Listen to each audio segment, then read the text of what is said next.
علامہ صاحب یہ ارشاد فرمائیے سب سے پہلے کہ فقر کیا چیز ہے، اور یہ بھی ارشاد فرمائیے ساتھ کہ کیا فقر اور فقیری ایک ہی چیز ہے سر؟ بارک اللہ، بہت اہم موضوع ہے، اور میں سمجھتا ہوں کہ آج بھی جس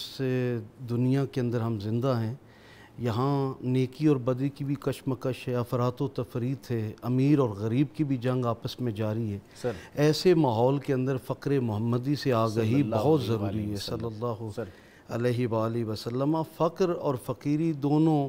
کبھی ہمیں ہم معنی لگتے ہیں، اور کبھی ہمیں ایسا لگتا ہے یہ دونوں آپس میں لا تعلق ہیں، لیکن سچ یہی ہے کہ یہ دونوں ایک ہی راستے، سالک وہ جو فقر کے راستے پر چلتا ہے بالآخر اسے فقیری مل ہی جاتی ہے۔ صحیح۔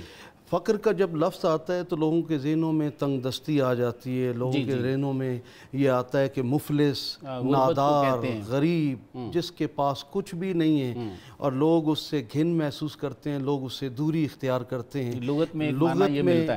عموماً فقر سے یہی معنی لیا جاتا ہے، لیکن جب ہم روحانی دنیا کے اندر قدم رکھتے ہیں تو اس سے مراد استغنا ہے، آپ دنیا سے لا تعلقی کا اظہار ہے۔ اس سے یہ مراد، لوگ غربت وہاں بھی دیکھتے ہیں جو روحانی فقر اختیار کرتے ہیں، لیکن یہاں پر یہ استغنا ہے، نہ کہ یہ فقر اضطراری نہیں بلکہ اختیاری ہے۔ نبی کریم اس میں ایک بات نا، بعض لوگ اس پہ بات بھی کرتے ہیں، اعتراض بھی کرتے ہیں کہ دنیا سے لا تعلقی سے یہ مراد ہے کہ دنیا کی محبت ان کے دل میں نہیں ہوتی، رہتے تو دنیا میں ہی ہیں، شادیاں بھی کرتے ہیں، کام بھی کرتے ہیں، محنت مشقت بھی کرتے ہیں۔ سر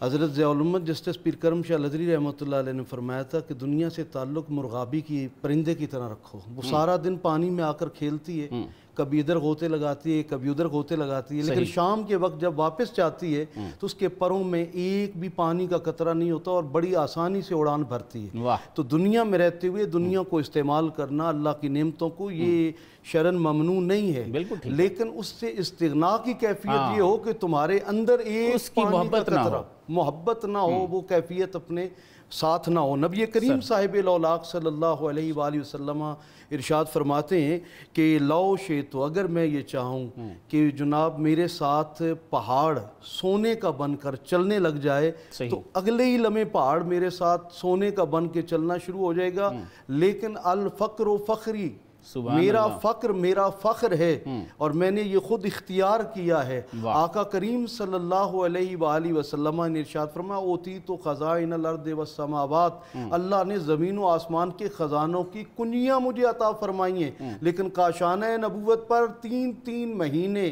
چولہا جلنے کی خوشبو نہ دیکھ کر صحابہ پریشان ہوتے تھے۔ ام المومنین حضرت عائشہ رضی اللہ عنہ سے پوچھا گیا کہ کیا کیفیت ہوتی تھی گھر میں کھانے پینے کی؟ فرمایا کہیں دن چولہا نہیں جلتا تھا، بس پانی اور کھجوریں یا اڑوس پڑوس سے کہیں دودھ آ گیا تو ہم اسی کو سرو کرتے، وگرنہ ہمارے گھر میں چولہا نہیں جلتا تھا۔ آپ نے جو حدیث شریف سنائی ہے الفقر و فخری، اس پہ بعض لوگ کہتے ہیں کہ یہ ضعیف ہے، لیکن اس کا مضمون تو ٹھیک ہے۔ الفقر و فخری والفقر منی، مجھے فقر پہ فخر ہے اور یہ مجھ سے جاری ہو گیا، کیونکہ سورہ نساء میں جہاں پہ آیت نمبر 69 میں انعم اللہ علیہم من النبیین والصدیقین والشہداء والصالحین، تو وہاں پہ صرف پیغمبروں کا ذکر نہیں ہے، وہاں پہ 4 لوگوں کا ذکر ہے،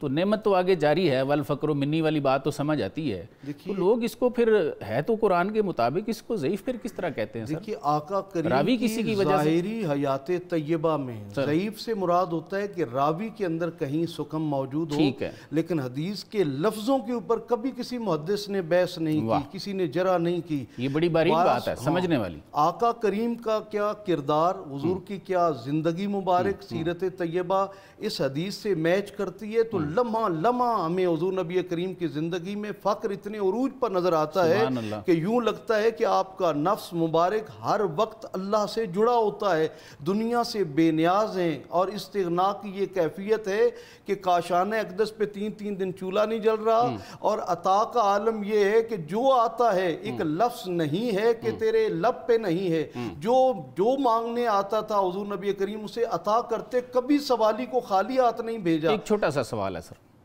یہ تو جو آپ فرما رہے ہیں کہ آپ کا فقر اختیاری تھا یا کاشانہ نبوت کی یہ حالت تھی کہ روزے ہوتے روز، ٹھیک ہے جی، تو یہ تو فقر کا وہ میننگ ہو گیا جو ہم نے لغت میں پڑھا کہ اس کا مطلب ہے بھوک، پیاس، افلاس وغیرہ۔ تو جو حدیث شریف کا آپ نے حوالہ دیا الفقر فخری والفقر منی، مجھے فقر پہ فخر ہے، یہ مجھ سے جاری ہو گیا،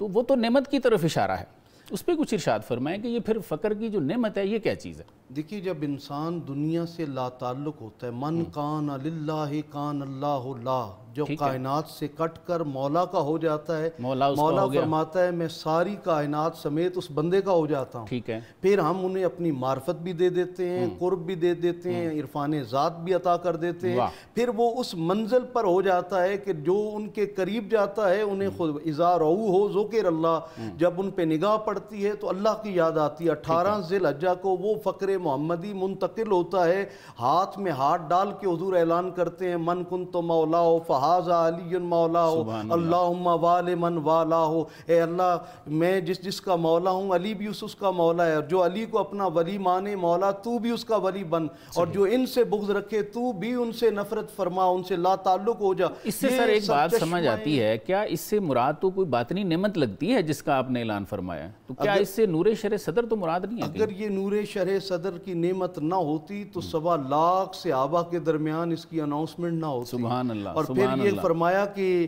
اے علی،